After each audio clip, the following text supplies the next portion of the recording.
Shalom to the elect of Israel, to the hopeful elect of Israel, you Hebrew Israelites, you so-called Negroes, Latinos, Native Americans, West Indian, and Haitians. Gotta give all praise, honor, and glory to Yahweh, Bahashem, Yahweh Shai, Bahashem, Rakah, Kodash, double honors to the apostles and elders of Great Millstone who rule well, who teach well, and a sincere salutation to all the Ark pushing this truth and believing this truth throughout the four winds of the earth, the entire world, waking up the hopeful elect. And shalom to the Akbar who are listening and learning, the few sisters who are listening and learning. I'm Isaiah, coming up to another lesson in true facts, faith, and edification. Another daily edification, Lord's willing to be edifying. And this is only the wise will understand.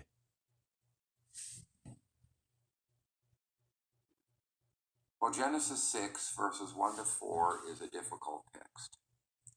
And as we attempt to interpret it, we should be humble because there are different interpretations that have been taken of this text. And I don't think that whatever interpretation we take, I don't think we should be divisive with other Christians in the church or among the people of God. There are three, Genesis 6 says that the sons of God saw the daughters of men, and they chose the daughters of men for themselves as wives, and they married them. So the question is, who are the sons of God that are marrying the daughters of men? Well, there are three different interpretations. One is that the sons of God is a reference to the godly line of Seth. Cain killed Abel, so after Abel died, Adam and Eve had relations, and Seth was born, and Seth carried on the godly faith of Abel. So one idea is that the sons of God are the descendants of Seth, marrying the daughters of men, the ungodly line of Cain. Second interpretation is that the sons of God refers to angels, angelic beings, intermarrying with humans. The third idea is that the sons of God are heroes from the mythical past, tyrant kings. We have stories from the ancient Near East, for example. We have stories of a person by the name of Gilgamesh, and he was part god and part human and accomplished many mighty feats. So how do we find the right interpretation? The exact expression, sons of God, only occurs 4 or 5 times in the Hebrew Bible.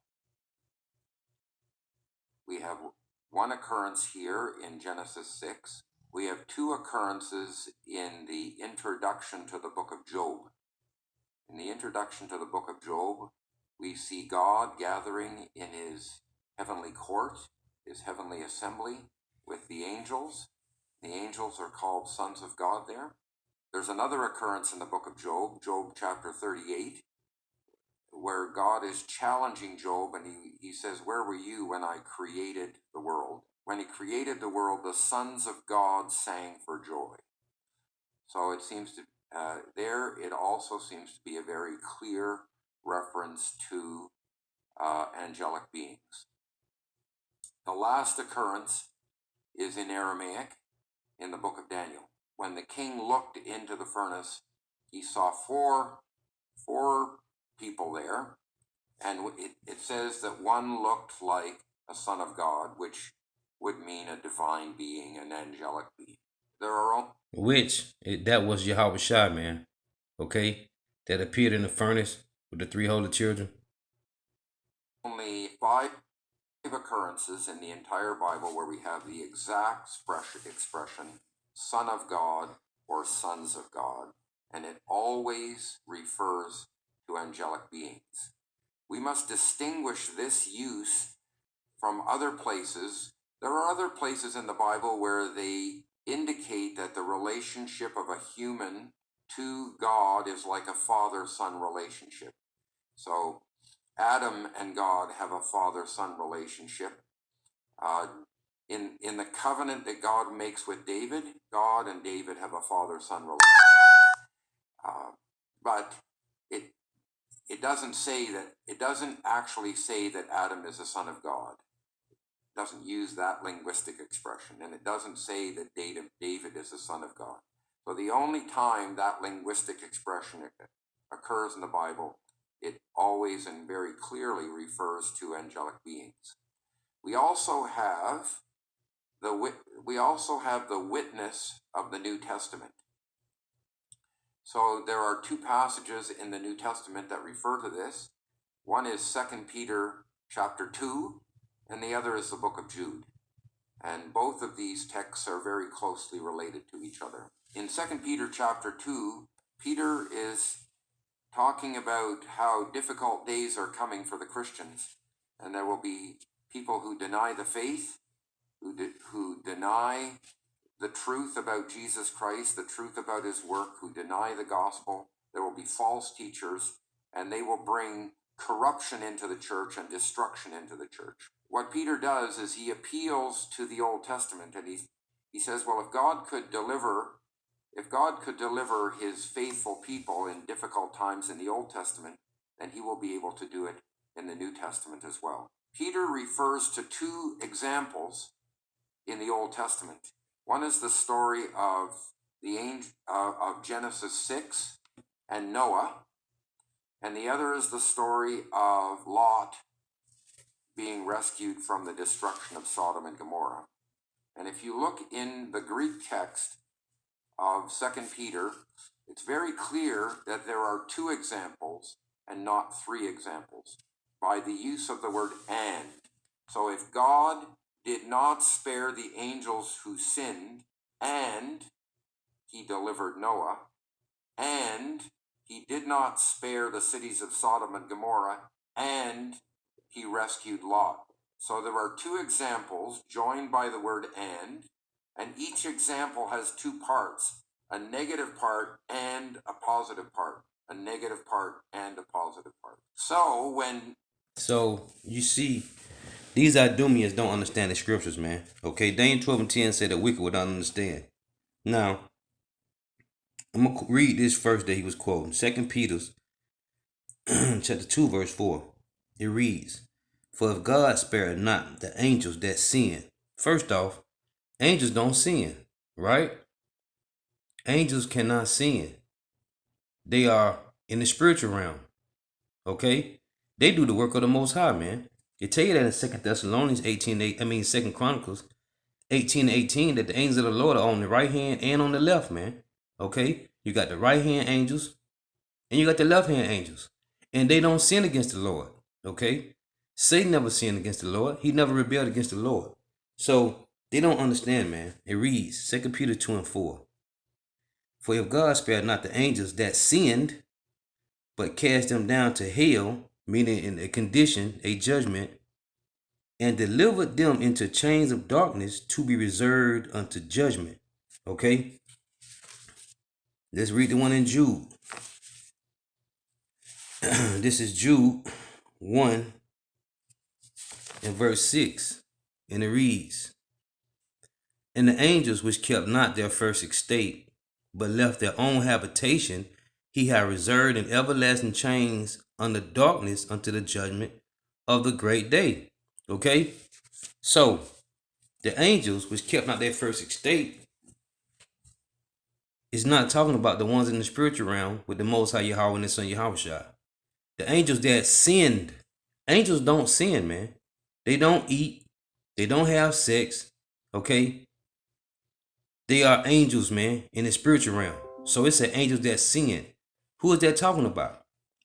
Let's find out. This is Genesis 32.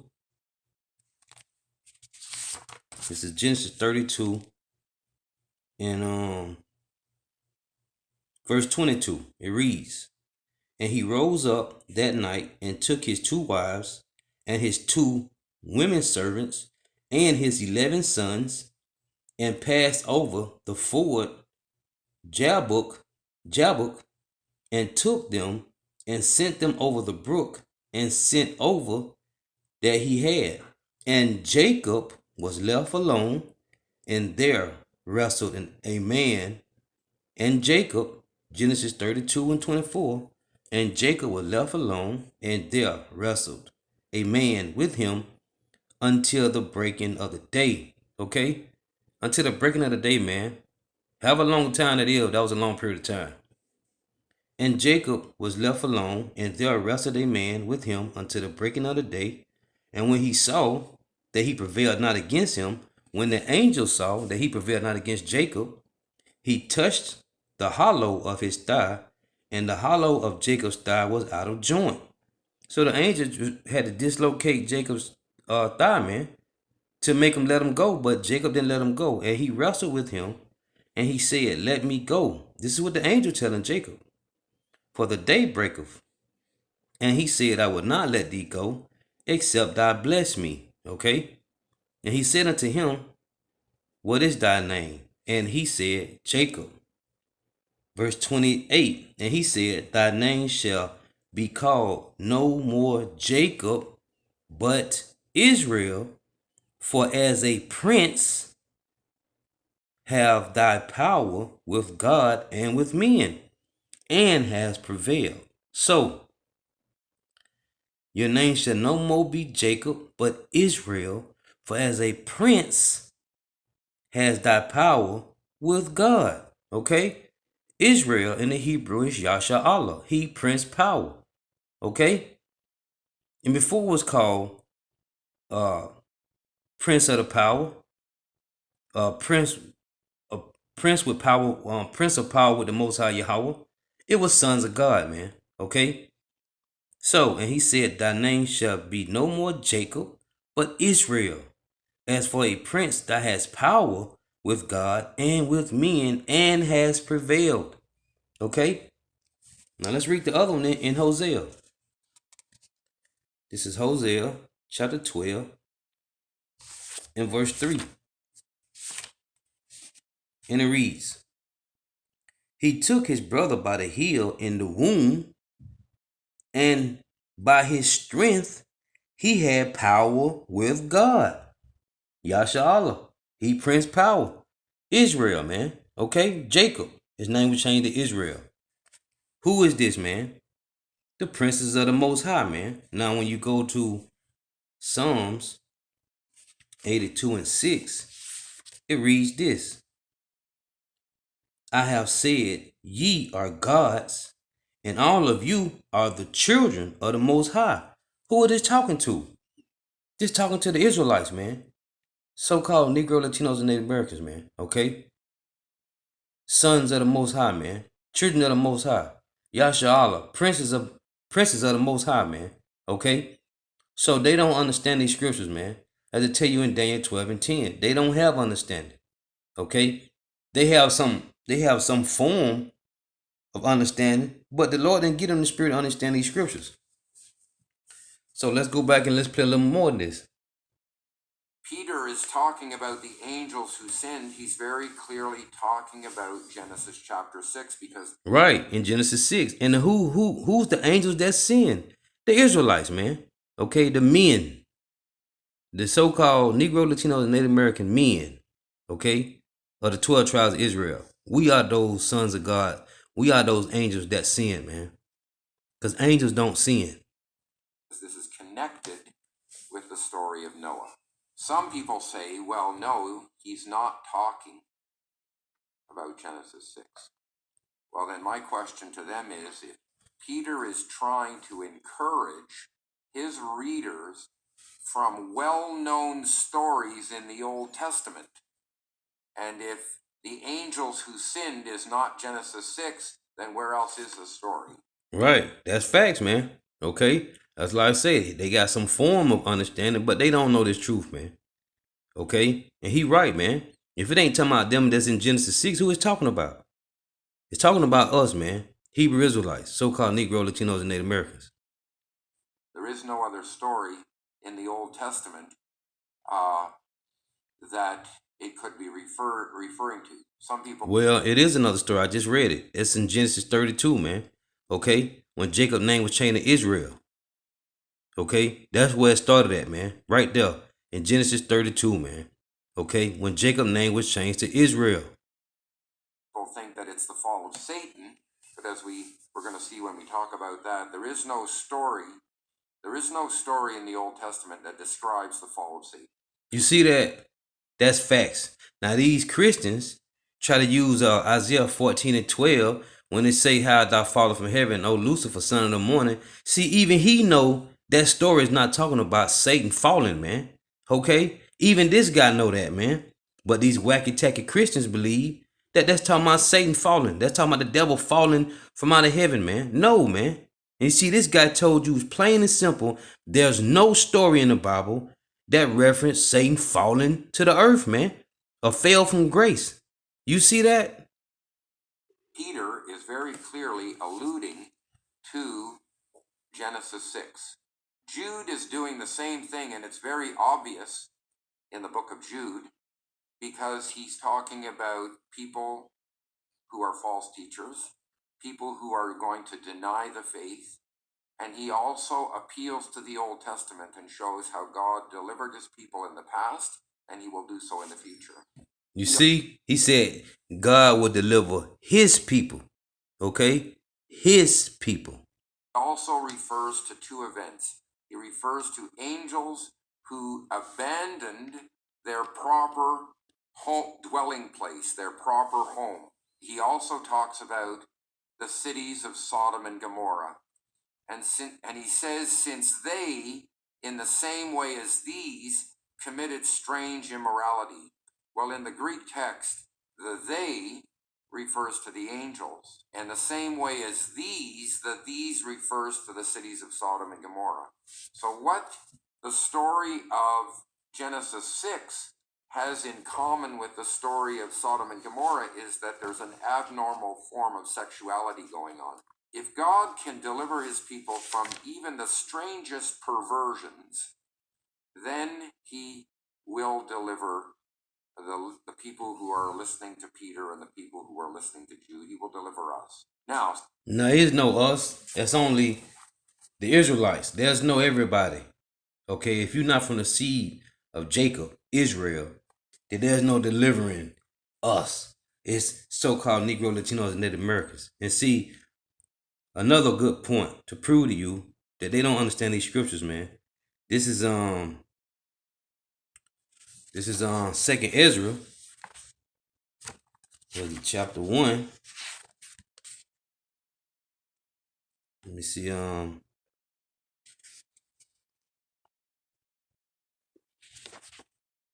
Second Ezra. I think it's Second Ezra chapter 2.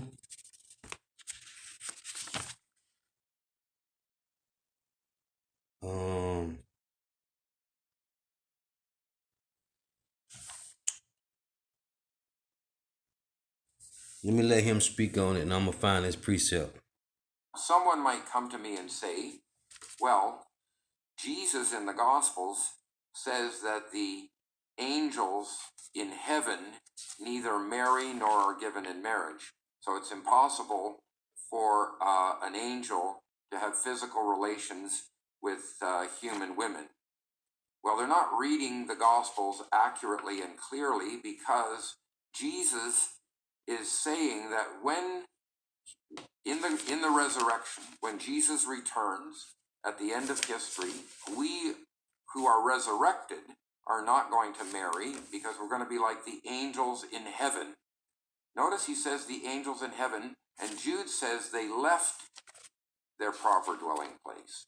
So there's no contradiction between Jesus and Jude.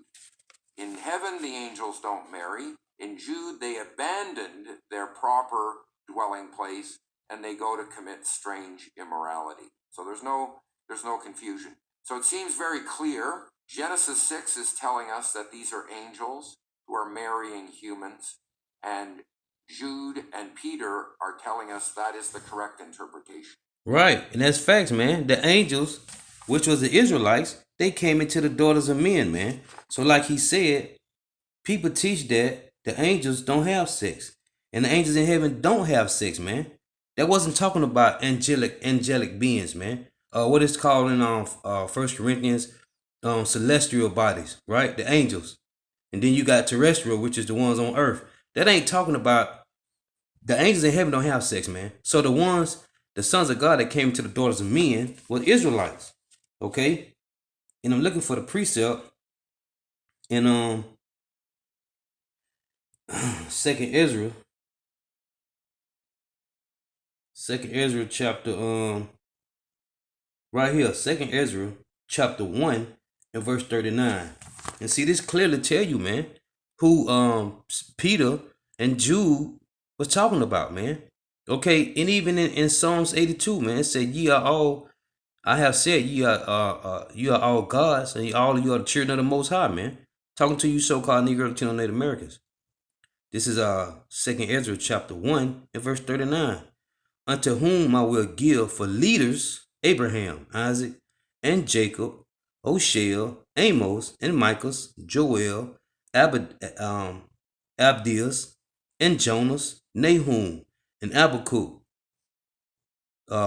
Sophonius, Agias, Zachary, and Malachi, which is called also an angel of the Lord." Okay? These are angels, man. We are angels, man. What to tell you in what that 2 Corinthians, 2 Corinthians chapter 4, if I ain't mistaken. Let me find that real quick. Let me see. 2 Corinthians. Right, 2 Corinthians chapter 4, verse 7. "But we have this treasure in earthly vessels." We have this treasure in earthen vessels, that the excellency of the power may be of God and not of us. Okay? We have these treasures in these earthen vessels, man. Because we are the angels, man. We are the fallen ones. We are the sons of God, man. Okay? And he said, hey, the angels don't marry, man. So they get contradicted by that, man. And like he said, there's no contradiction in the Bible, man. Let's run that back.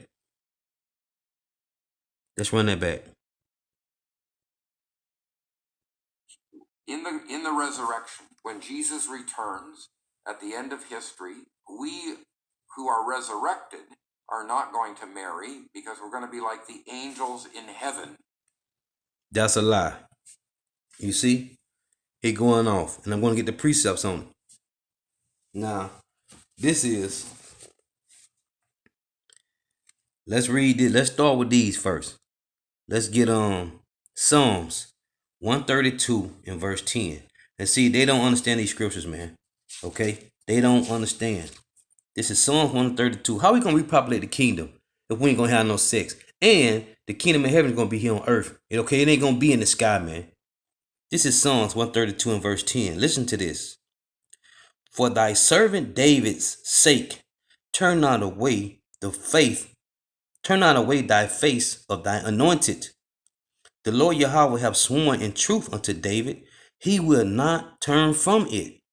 Of the fruit of thy body will I set upon thy throne." Right? It said the fruit of thy body, which talking about Solomon, right?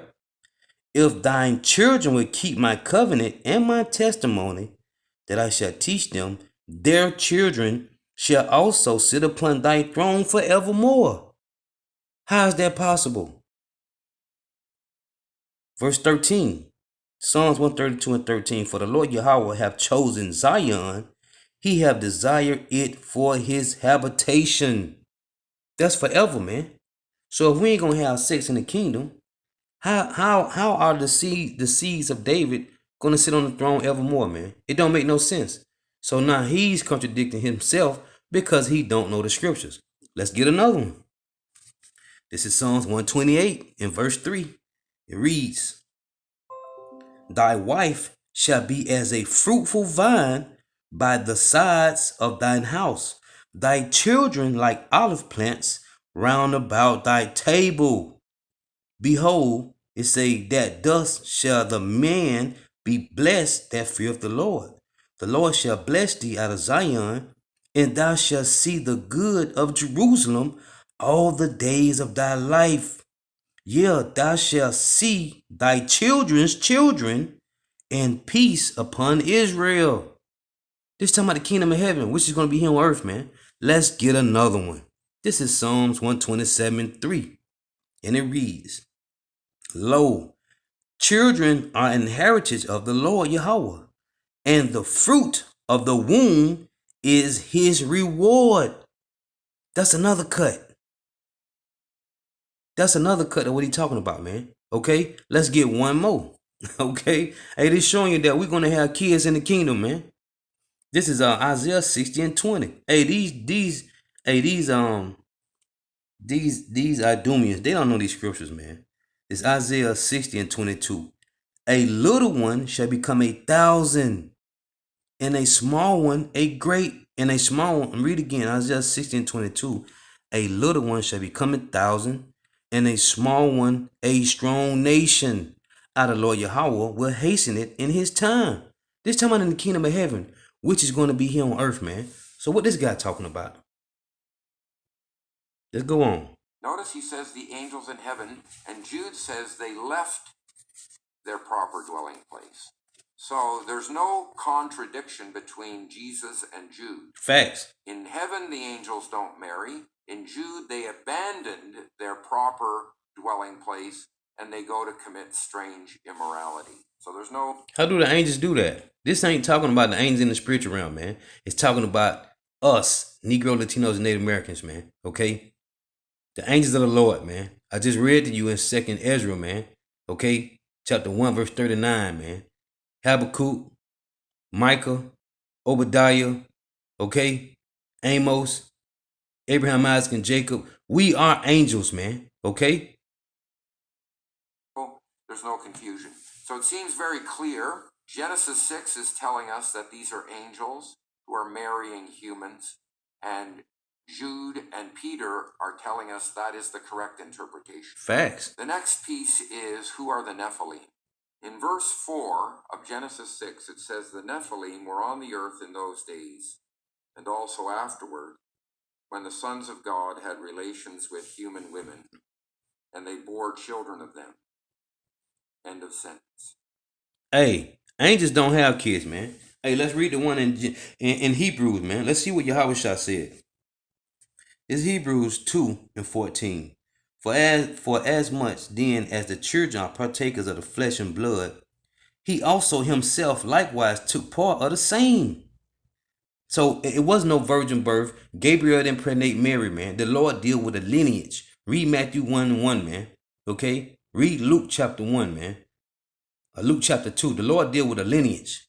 Reading again, Hebrews 2 and 14. For as much then as the children are partakers of the flesh and blood, he also himself likewise took part of the same. Who? Yahushua, who you ignorantly call Jesus. That through death he may destroy him that have the power of death, that is the devil, and deliver them who through fear of death were all their lifetime subject to bondage. Who? Israelites, man. It say, verse 16, for verily he took not on him the nature of angels, but he took on him the seed of Abraham. Okay? Wherefore in all things it behooved him to be made like unto his brethren. Who it is talking about, man? It's talking about Yahushua. Okay? He took on him the seed of Abraham, man, to be made like his brethren. Who is his brethren? First off, you got James and Jude. Okay, they was the Lord's brother. Then you got all these prophets and messengers in this Bible, man. Okay? He was made like them, man. But we are the angels in the Bible, man. We are the fallen ones. We are the sons of God, man. Princes of power, man. Okay? New sentence. They were the heroes who were from the ancient past, men of renown. There's two major sentences there. First one says the Nephilim were on the earth in those days and also afterward. There are two possible interpretations of this expression.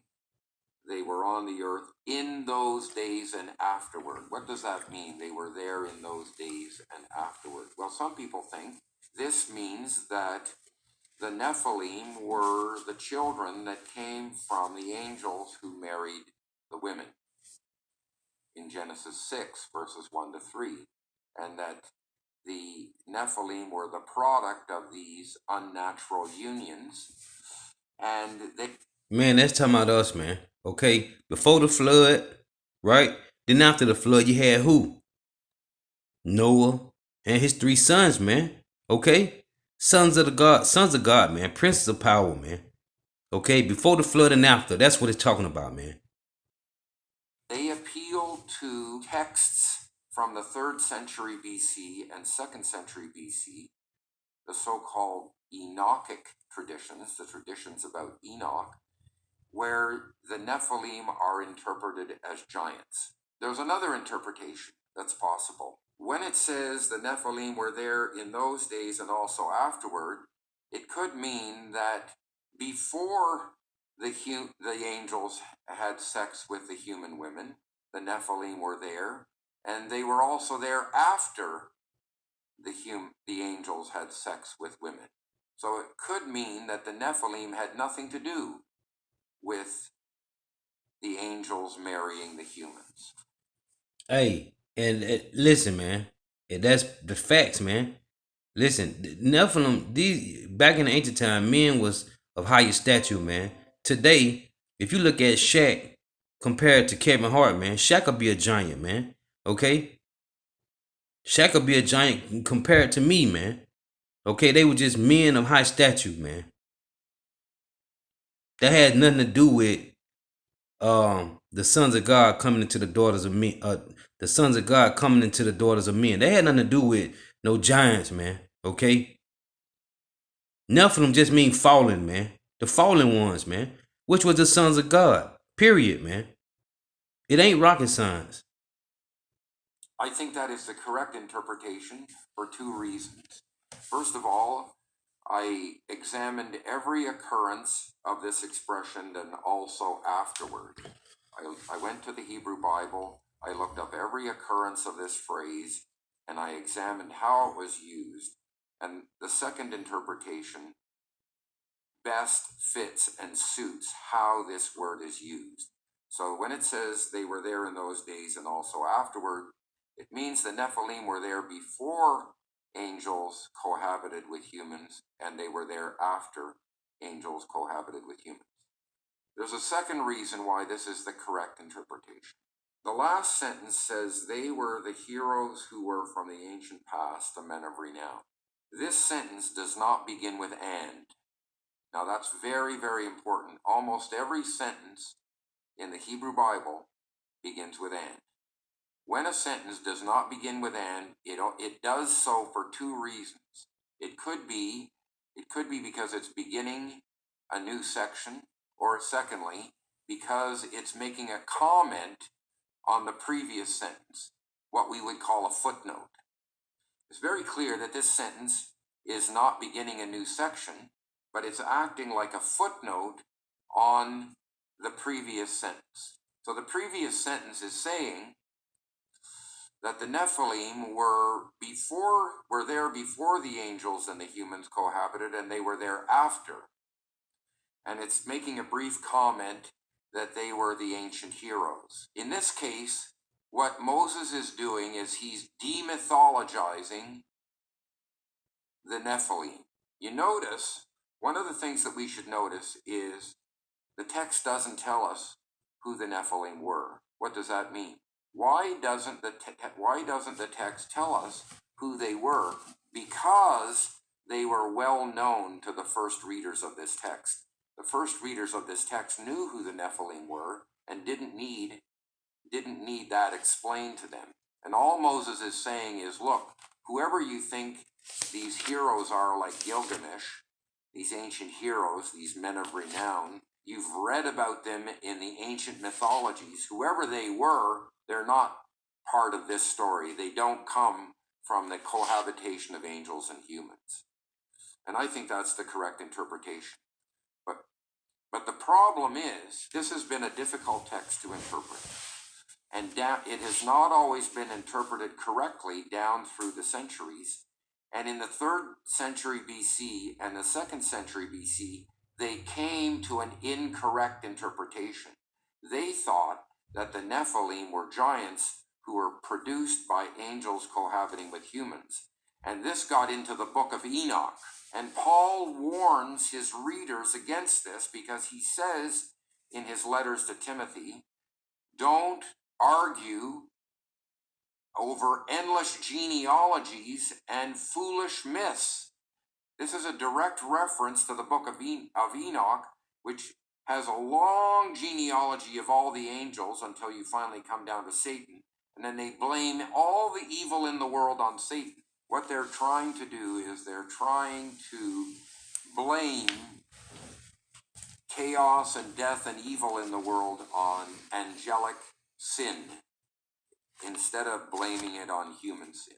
And the Bible clearly puts the blame on humans. Genesis 3 shows how sin came into the world. How did we live in a world that is troubled by chaos, by death, by evil, by sin, by selfishness, by all kinds of corruption? That came about because God made a covenant with the first humans, and they broke that covenant. They were fickle, they were disloyal, they were unfaithful, they cheated on God in the relationship. Right. We committed spiritual fornication, man. Went the horn out to other gods. Negro, Latino, and Native Americans, man. The 12 tribes of Israel, man. That's why he says he's going to make a new covenant with Israel in Hebrews 8 and 8. Now, let's shed some more light about this whole Nephilim deal, okay? This is Numbers 13. Numbers 13 and verse 32, okay? Let's read about this. This was Joshua and Caleb. Let's read this. Let's start at verse 1 so you can understand what's going on. This is Numbers 13 and 1.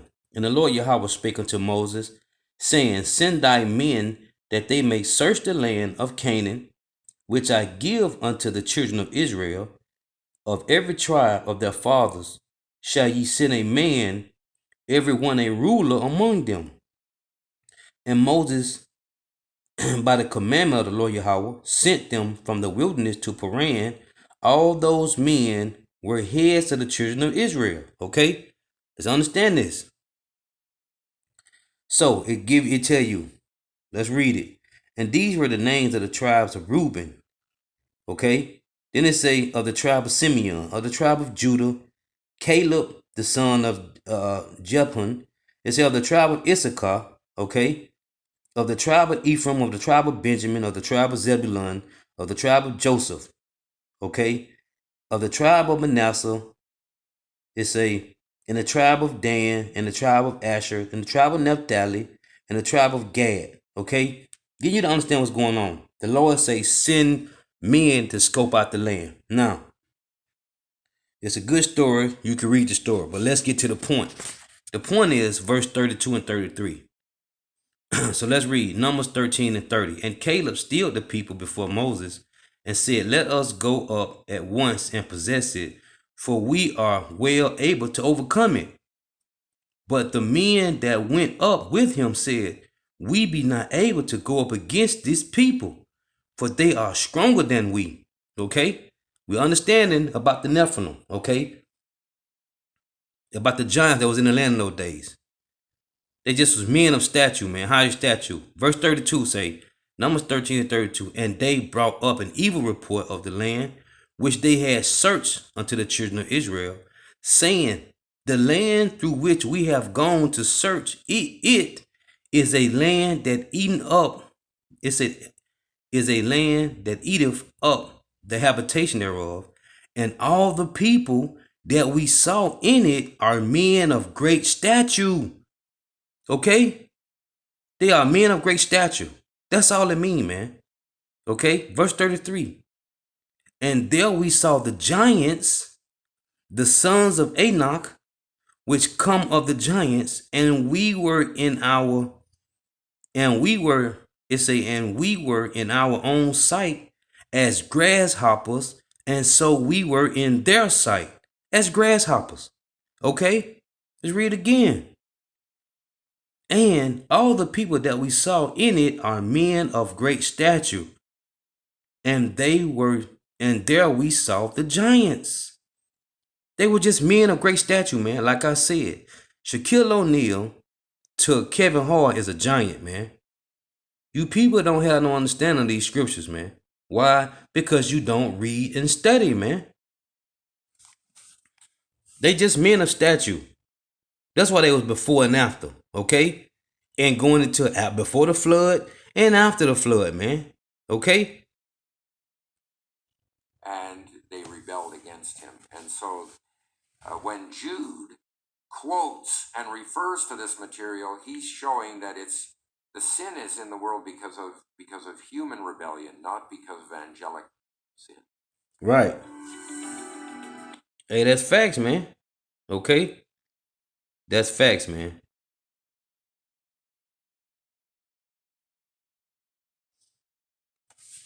Hey, so Lord willing, that's edifying.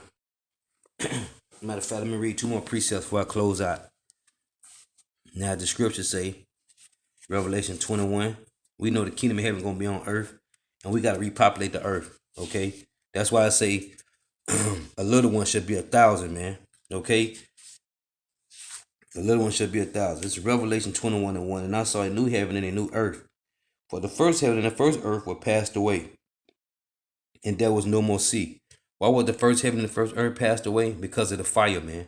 Okay? From those intercontinental ballistic missiles. Destruction. Verse 2. And I, John, saw the holy city, New Jerusalem, coming down from God out of heaven, prepared as a bride, adored for her husband. Who's the bride? The elect of Israel, man. Okay? Matthew 25, man. The five wise virgins. The five wise virgins. Verse 3. And I heard a great voice out of heaven saying, Behold, the tabernacle of God is with men, and he will dwell with them, and they shall be his people. And God himself shall be with them and be their God. It said the tabernacle of the Most High, the tabernacle of God shall be with men, right? Let's read that. Ezekiel 37 in verse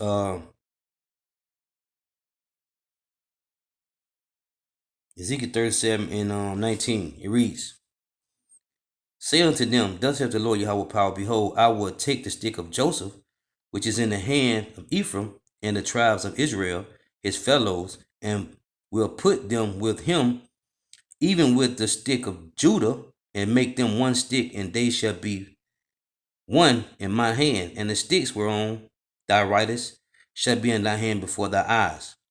And say unto them, Thus saith the Lord Yahweh power, Behold, I will make the children of Israel, I will take the children of Israel from among the heathen, whether they be gone, and will gather them on every side, and bring them into their own land. And I will make them one nation in the land upon the mountains of Israel, and one king shall be the king over them all. And they shall be no more two nations, the northern and southern kingdom, neither shall they be divided into two kingdoms any more at all, the northern and southern kingdom. Neither shall they defile themselves any more with their idols, nor with their detestable things, nor with any of their transgressions, but I will save them out of all their dwelling places wherein they have sinned. Okay? The angels that sinned. It's the Israelites, man. And will cleanse them, so shall they be my people, and I will be their God. And David, my servant, shall be king over them, and they all shall have one shepherd. They shall also walk in my judgments, and observe my statutes, and do them. And they shall dwell in the land that I have given unto Jacob, my servant. The only people that can be servants, the only people that can be saints are the Israelites, wherein your fathers have dwelt, and they shall dwell therein, even they and their children and their children's children forever. So if the kingdom of heaven, we ain't gonna repopulate to have more kids, how is this supposed to happen? Your children's children's children. How does this supposed to happen?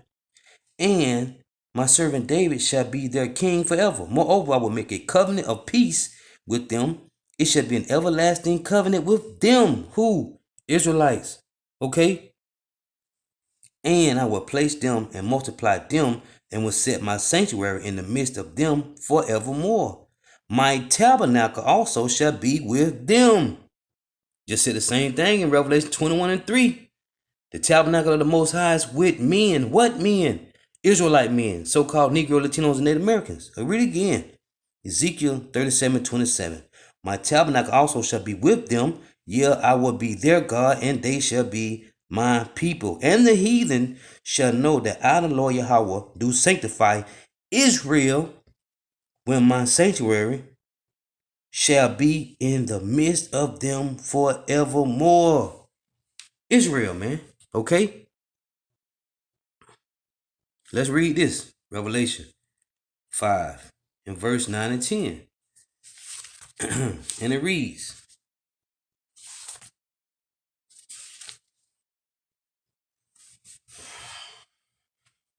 Revelation 5, 9 and 10.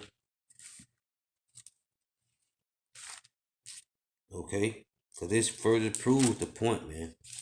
Kingdom of heaven is going to be on earth, and the kingdom of heaven is for the Israelites, and we shall rule, and we shall populate the kingdom of heaven, man. Revelation 5 and 9. And they sung a new song, saying, Thou art worthy to take the book and to open the seals thereof. Yahushua did that. That was only one that can open the book and loosen the seal. That was Yahushua. For thou wast slain and hast redeemed us, who? The elect of Israel, to God by thy blood out of every kindred and tongue and people and nation, and has made us unto our God kings and priests, and we shall reign on the earth. Well, in the New Jerusalem that John saw coming down out of heaven, man. Okay? And have made us unto our God kings and priests. What does Exodus 19 say? Let's read Exodus 19 real quick. This is Exodus 19 in verse let's read Exodus 19 and 5. Now therefore, if ye will obey my voice indeed, and keep my covenant, then ye shall be a peculiar treasure unto me above all people, for all the earth is mine.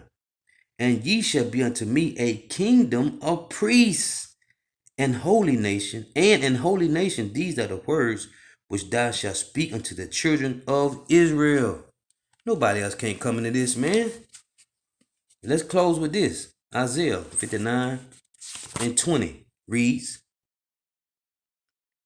And the Redeemer shall come to Zion, and unto them that turn from transgressions in Jacob, saith the Lord. As for me, this is the covenant, this is my covenant with them, saith the Lord Yahweh, my spirit that is upon thee, and my words which I have put in thy mouth shall not depart out of the mouth, nor out of the mouth of thy seed, nor out of the mouth of thy seed's seed, saith the Lord Yahweh, from henceforth and forever.